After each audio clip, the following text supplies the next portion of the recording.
안녕하세요. 결혼한 지 3년 만에 이혼을 결심한 30대 여성입니다. 사람마다 외모도 성격도 전부 제 각각이라지만 그래도 저는 제 자신이 유별나다고 생각해 본 적은 없어요. 대단한 구석도 없지만 그렇다고 모난 구석도 없다고 믿고요. 그런데 어머님과 부딪힐 때마다 어머님은 제가 이상한 거랍니다. 사고방식이 글렀다나요.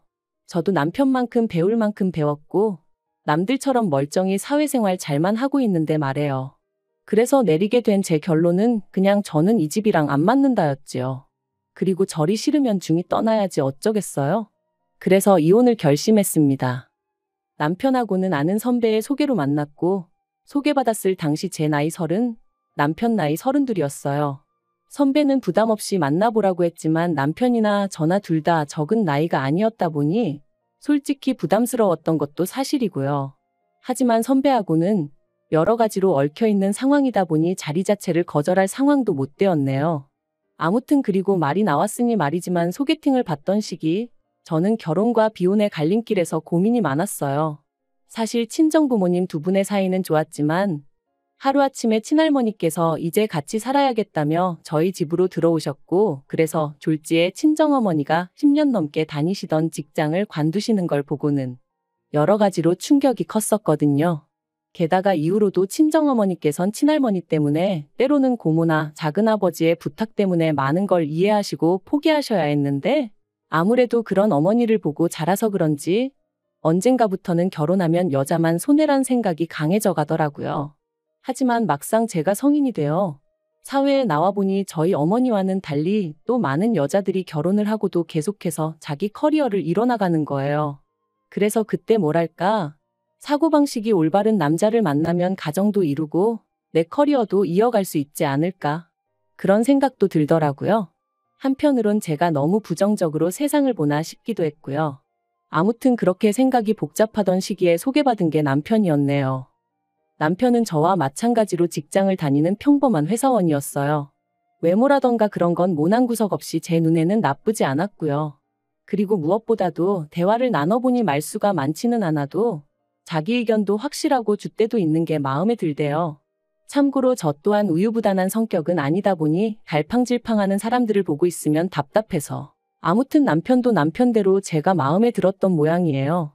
첫 만남이 있고 나서 매주 주말마다 만나자고 해왔으니까요. 그리고 그렇게 저희는 대략 2달간의 탐색전 끝에 연애를 시작했습니다. 연애한 지 1년 만에 결혼까지 약속하게 되었고요. 참고로 저는 못해도 인연은 만나보고 싶었지만 남편이 아버님 연세를 들먹이며 하루라도 빨리 자리 잡는 모습을 보여드리고 싶다고 저를 졸라서 어쩔 수가 없었네요. 그런데 어이없게도 남편의 성화로 서두르게 된 결혼임에도 불구하고 결국 시댁으로부터 제대로 된 지원은 받지 못했어요. 왜냐하면 어디 아픈 데도 없으신 아버님이셨는데 어머님께서 아버님의 건강을 핑계로 주시기로 하셨던 돈을 주지 않으셨으니까요. 그리고 말이 나왔으니 말이지만 어머님이 되시는 이유가 그럴듯하게 들리기라도 했으면 저나 저희 친정부모님도 속은 상했겠지만 그 정도로 실망하진 않았을 거예요. 사실 상견례 자리에서도 어머님께서는 남편 앞으로 1억은 너끈히 해주실 수 있다며 저더러 땡잡았네 어쩌네. 별의별 말씀을 다 늘어놓으셨습니다. 평생 여자라곤 모르고 가족하고 일밖에 모르던 아들이라며 요새 이런 남자가 어딨냐 그런데 재력까지 있으니 얼마나 대단하냐며 제가 운이 억수로 좋다 하셨지요. 그리고 어머님의 그런 아들 자랑 돈 자랑이 솔직히 곱게만 들렸던 건 아니에요. 시쳇말로 눈꼴 시리고 안 입고 왔죠. 제 눈에 안경이라 해서 남편과 결혼을 마음먹은 건 사실이지만 그래도 어머님이 나서서 계속 호들갑을 떠시니 어찌나 볼썽사납던지. 하지만 저도 그렇고 저희 친정부모님도 그저 떨떠름하게 웃는 것 말고는 아무것도 못했어요. 당시 친정아버지가 작은아버지의 부탁으로 돈을 빌려주셨는데 작은아버지 사업에 문제가 생기면서 저희 친정에서는 1억씩이나 해줄 만한 상황이 못 되었거든요. 그런데 어이없게도 막상 청첩장이 나올 때까지 어머님은 이런저런 핑계로 돈을 주시지 않으시더니 결국 결혼식 2주 전 저를 불러 앉혀놓고 하시는 말씀이 아버님 연세를 생각하면 지금 당장 쓰러지셔도 이상할 게 없답니다. 그리고 그렇게 되면 병원비며 이것저것 한두 푼 들어가는 게 아닐 텐데 그때 돼서 저희한테 손 벌리고 그러면 저희도 그렇고 어머님 아버님도 얼마나 마음이 안 좋겠냐대요. 그래서 내린 결론이 당장 결혼하는데 뭐 딱히 지원해 줄 건 없고 살다가 사정 좋아지면 해주겠답니다. 그때는 솔직히 얼마나 어이가 없던지 분한 마음까지 들더라고요. 하루아침에 상황이 달라진 것도 아니고 그러면 최소한 상견례 때 예의는 갖춰주셨어야 하는 거 아닌가 싶었으니까요. 아무튼 결국 양가로부터 별다른 지원 없이 남편이 모아둔 돈과 제가 모아둔 돈 5천씩 반반 보태 그 돈으로 전세를 구했습니다. 서울이 아니었으니 다행이지 서울이었으면 어림택도 없었을 거예요. 그런데 문제는 결혼한 지 1년도 되지 않아 제가 임신을 했고 그러면서 회사를 관두게 되었어요. 사실 어떻게든 버텨보려고 했는데 입덧부터 시작해서 여러 가지로 출퇴근조차 어려운 상황이었거든요. 그리고 제가 다니던 회사는 내실이야 좋았지만 직원 수 자체는 10명 남짓의 소규모였다 보니 제가 제 몫을 제대로 해내지 못하면 안 되는 상황이었거든요. 그래서 결국 퇴사를 할 수밖에 없었는데 회사 대표부터 시작해서 같이 일하던 사람들이 더 안타까워하대요. 여담이지만 이때는 그래도 내가 인정받는 사람이긴 했구나 싶어 좀 기쁘기도 하더라고요. 아무튼 그런데 어이없게도 정작 제 퇴사를 알게 되신 어머님께서는 얼마나 노여워하셨는지 몰라요. 그것도 제 회사한테 노여워하신 게 아니라 퇴사를 했다는 사실에 노여워하셨어요. 말씀하시길 제 조건이랄 게 마음에 드는 게 없었지만 그래도 제가 제 밥벌이는 하겠구나 싶어서 허락한 결혼이었다 하시며 그런데 이제 와서 임신했다고 유세 부리냐 어떻게 남편 고생할 건 하나 생각도 안 하고 그거 좀 힘들다고 홀랑 회사를 때려치냐. 너는 그럼 앞으로 내 아들한테 기생해서 살겠다는 거냐. 이거 사기 결혼이다 하시는데 그때 어머님이 하신 말씀은 제가 죽을 때까지도 토시 하나 잊지 못할 것 같아요. 그래도 시간은 흘렀고 저는 눈에 넣어도 아프지 않을 딸아이를 낳았습니다. 솔직히 임신 사실을 확인했을 때부터 어머님은 당연히 제가 아들을 낳을 거라 믿으시는 눈치였지만 저는 아들이고 딸이고 전혀 신경 쓰지 않았어요. 그저 건강한 아이였으면 좋겠다는 거 그리고 굳이 보태자면 남편이 아닌 제 눈을 닮았으면 좋겠다는 정도였지요. 그런데 제가 딸을 낳고 나니 어머님이 임신 내내 주시겠다 하시던 조리원비도 못 준다셨습니다. 제가 당신이 부탁해서 애를 낳은 것도 아니고 좋아서 낳은 건데 왜 몸조리를 당신이 시켜줘야 하냐는 핑계를 대시면서 말해요. 하지만 계획보다 일찍 아이를 갖게 된 것도 남편이 아버님 돌아가시기 전에 손주 한번 안겨드리고 싶다 해서 가진 거였거든요. 어머님도 거의 똑같은 말씀을 하셨었고요. 그래서 이때부터는 어머님이 뭘 하시건 간에 말 그대로 콩으로 매주를 쓴다고 해도 믿지 않겠다 다짐을 했죠. 그런데 이런 상황을 알게 된 친정부모님께서 어이없다 하시더니 제 계좌로 500만 원을 보내주셨습니다. 이 돈으로 산후조리원에 가라시면서 말해요. 놀란 제가 이 큰 돈이 어디서 나셨냐 하니까 친정어머니 말씀이 친정아버지가 저 시집갈 때 뭐 하나 못 해준 게 늘 마음에 걸린다며 옆 동네 아파트의 경비로 취직을 하셨다대요. 임신한 제가 걱정하느라 스트레스 받으면 어쩌냐며 저한테는 절대로 말하지 말라셨다면서요. 그 이야기를 듣는데 말 그대로 눈물이 쏟아졌어요. 돌이켜 생각해보면 남편하고 죽고 못 살 만큼 사랑한 것도 아닌데 이런 대접받고 살자고 친정부모님 가슴에 상처내가며 결혼을 했나 싶어가지고요. 하지만 지난날 후회한다고 뭐가 달라지는 것도 아니고 그냥 그렇게 한 10분을 꺽꺽 울어대며 전화기만 붙들고 있었던 것 같아요. 그런데 황당한 건 친정부모님한테 500을 받았다는 사실을 알고서는 남편이 했던 말이었습니다. 그렇지 않아도 자기도 너무 속상해서 산후조리원비로 어머님하고 크게 다퉜다며 어머님도 미안해하고 계신다더니 한다는 말이 어머님한테 한 번 기회를 드린다 생각하고 산후조리를 어머님한테 해달라고 하면 어떻겠냐대요. 그래서 제가 제정신이냐니까 산후조리를 꼭 집 아닌 다른 장소에 가서 해야 할 필요는 없지 않냐는 거예요. 그리고 덧붙이기를 대신 어머님한테는 산후조리를 도와주시는 거에 대한 감사한 마음으로 200만 원 정도만 드리면 서로 묵은 감정도 풀고 여러모로 좋지 않겠냐는데 아무리 애 아빠라지만 뭐 이런 인간이 다 있나 싶었죠. 그래서 말 그대로 남편한테 네가 사람이냐 그러고는 욕을 퍼부었어요. 산후조리원 일로 남편이고 시댁이고 정이 있는 대로 떨어졌고 이후로 남편과는 애 때문에 산다는 마음으로 살았습니다. 어머님은 저에게 사과 비슷한 말 한마디조차 하신 적도 없으셨고 저를 볼 때마다 애 키우는 게 유세냐 남들은 돈도 벌고 애도 키우고 다 하더라. 그리고 그럴 때면 저도 언젠가부터 그럼 어머님이 애 봐주실 거냐 따지고 들고 솔직히 봐주신다고 해도 맡길 생각도 없었지만 봐줄 생각도 없으신 분이 애도 키우고 돈도 벌어오라 타박을 하시니 저도 못할 말이 없더라고요. 그리고 이런 대화가 오갈 때마다 남편은 제 편을 들어주지 않았어요. 저더러 너도 이제 엄마니까 어머님 마음을 좀 이해해드릴 수는 없냐 그런 식이었죠. 어머님 입장에선 졸지에 외벌이를 하게 된 아들이 얼마나 안쓰러우면 그러시겠냐면서요.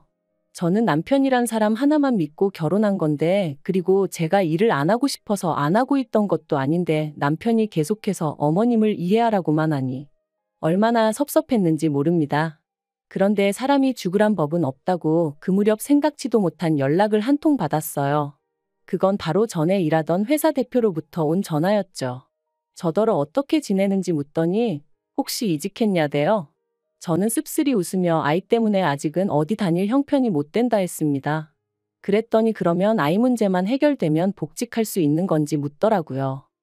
대표가 말하길 회사가 다른 회사에 흡수합병이 되었고 그로 인해 사내 어린이집도 이용할 수 있게 되었답니다. 그리고는 늘 성실하고 열심히 일하던 제가 하루아침에 임신 때문에 관둔 게 늘 마음에 걸렸다는 거예요. 그래서 사내 어린이집 얘기가 나오자마자 저한테 연락해봐야겠다는 생각뿐이었다면서 참고로 대표 또한 애엄마였기에 제 마음을 헤아려 준 게 아닌가 싶어요. 아무튼 그렇게 저는 전 직장으로 하지만 훨씬 더 좋은 연봉과 복지를 보장받고 복직하게 되었습니다. 그리고 그때부턴 매번 네가 빈대냐 내 아들한테 빨대 꽂았냐 어쩌냐 하며 막말을 퍼부으시던 어머님도 더는 아무 말도 못하시대요. 남편도 중간에서 제대로 제 편 한번 들어준 적이 없다 보니 말을 아끼는 듯 했고요. 저는 내친 김에 남편에게 살림과 아이에게 들어가는 생활비를 제외하곤 전부 다 각자 관리하자 선포했어요. 누군가는 저더러 남편이 외벌이할 때는 남편한테 생활비 다 써놓고 너가 돈 벌자마자 태도를 바꾸는 게 말이 되냐 할 수도 있지만 한 번도 생활비 넉넉하게 타 써본 적 없고 남편한테 돈 타서 쓰는 동안 제대로 된 옷 한 벌 사 입어본 적 없습니다. 대부분이 식비와 아이 육아에 들어갔기에 저는 떳떳했고 그래서 각출해서 관리하잔 소리도 할 수 있었던 거예요. 그리고 그렇게 생활을 이어간 지 2년째 되던 해 친정어머니의 환갑이셨습니다. 애시당초 남편에게 별 기대도 없었기에 같이 뭘 해야겠다는 계획도 세우지 않았어요. 아니나 다를까 남편도 저한테 장모님 생신인데 뭐 할 거냐 그런 건 묻지도 않았고요. 하긴 자기 부모님 생신도 제가 말해주지 않으면 깜빡깜빡하는 사람이었으니 뭘 기대했다면 기대한 제가 이상한 거였죠. 아무튼 그래서 친정부모님과 여행 가기 일주일 전 남편에게 친정부모님 모시고 일본에 간다 했어요. 친정어머니가 밥이나 한 끼 먹으면 되지 무슨 여행이냐 하셨지만 그래도 온천 여행이라도 한번 시켜드리고 싶은 게 자식된 제 마음이었거든요. 남편은 심드렁한 표정으로 알겠다 했고 잘 다녀오라 한마디 하대요. 말이라도 나도 같이 가야 되는 거 아니냐 돈은 있냐 묻지도 않았고요. 기대가 없었다고 말은 하지만 왜인지 서운했던 게 사실이에요. 그런데 지난달 초였어요. 어머님이 연락을 해오셔서는 대뜸 친정부모만 부모냐면서 어떻게 네 부모만 데리고 여행을 다녀왔냐 소리를 지르시대요. 그래서 제가 그게 아니라 환갑이시라 겸사겸사 다녀왔다 했습니다. 그리고는 어머님이 혹시 걱정하실까봐 드리는 말씀인데 어머님 아들 돈은 1원 한 푼 쓰지 않았다 했죠. 하지만 어머님께서는 그래도 그건 경우가 아니라며 화를 내셨고 당신 환갑 때는 아무것도 못했다며 하소연을 하셨습니다. 황당한 건 어머님 환갑 때는 제가 이 집 며느리가 아니었는데 말이죠. 어머님은 저희 친정어머니보다 나이가 6살이나 많으셨거든요.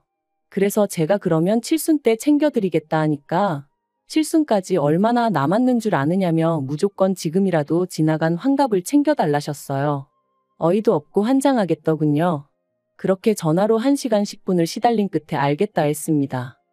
그런데 곰곰이 생각해보니까 제가 그걸 왜 해드려야 하나 싶더라고요.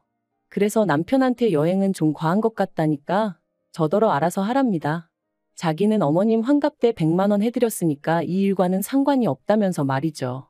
그리고 강 건너 불구경하듯 말하는 남편의 모습을 보고 있으니 그동안 어머님과 제가 갈등이 있을 때마다 남의 일마냥 먼 산만 보던 남편의 지난 과거들까지 떠오르면서 더더욱 억울하고 분한 마음이 들더라고요.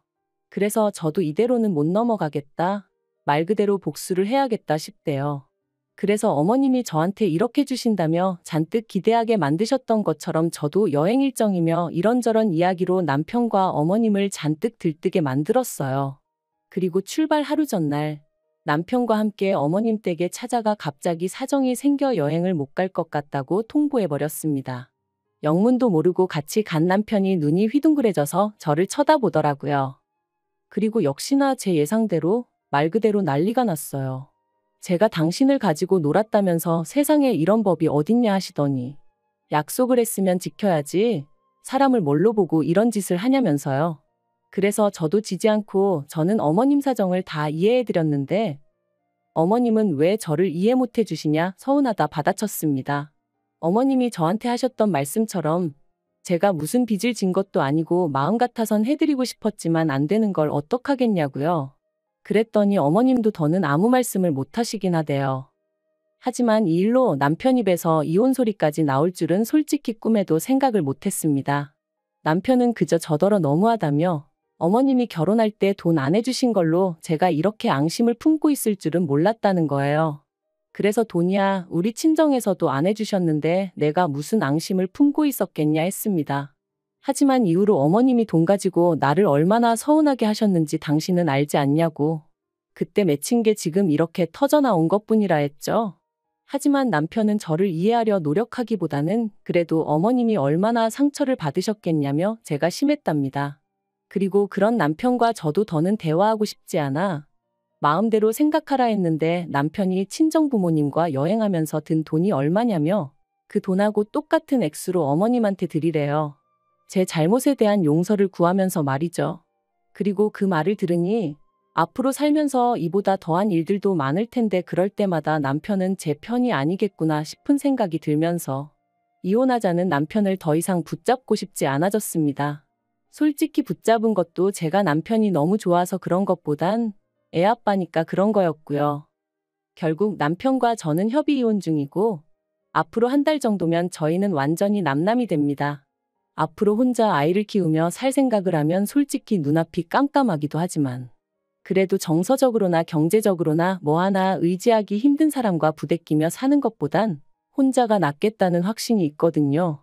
그리고 엄밀히 말하면 저를 아껴주는 부모님과 직장 동료들 친구들이 있으니 저는 혼자가 아니죠. 잘 살 수 있을 거라 믿어요.